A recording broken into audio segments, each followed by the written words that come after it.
All right, Mac, one order of business left here. That is going to be our player prop best bet for the Monday card.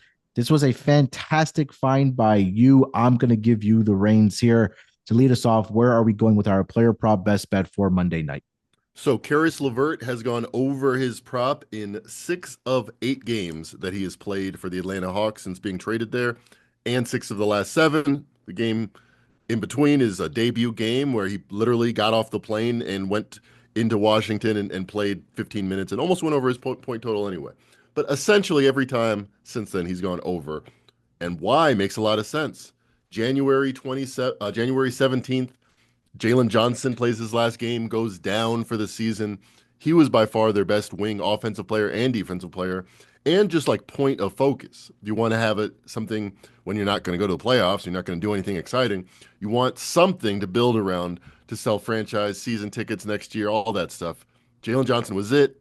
They've been completely rudderless without him, even though Trae Young will handle most of the offensive duties. Caris LeVert was traded for 2 weeks later, and he's a guy. He's somebody there that has been in the NBA a long time, can take pressure off of Trae Young, can put up buckets, and kind of show them how to have a competent offense like all their young players need.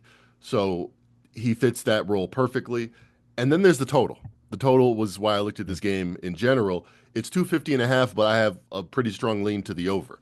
In the Hawks' last 4 games, outside of playing Miami, where they were like average games, 110s, 120s, if you average the 2 games together.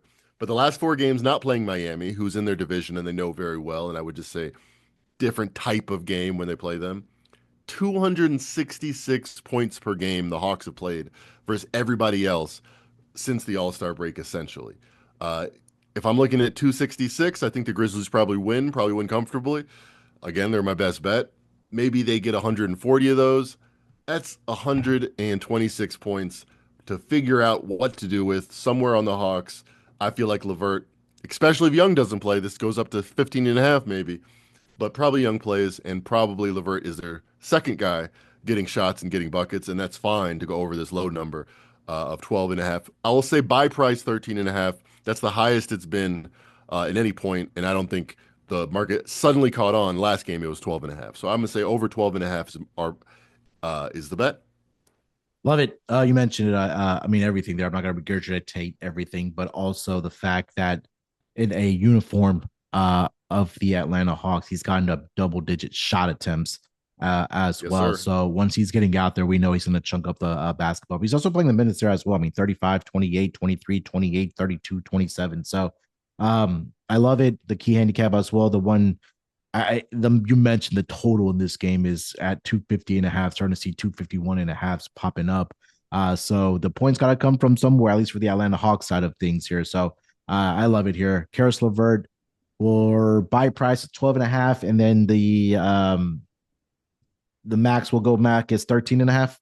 Yes, I won't expect it. Probably if it's 14 and a half, I'll still be interested in it. Maybe just a small bet. But I'd be shocked if they moved it 2 points from the last game. Yeah.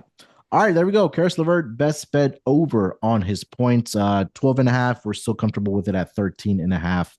So again, definitely shop around, get the best number once that prop does drop on the books. And that, my friends, is going to do it here for the NBA podcast on RJ Bell's Dream Preview.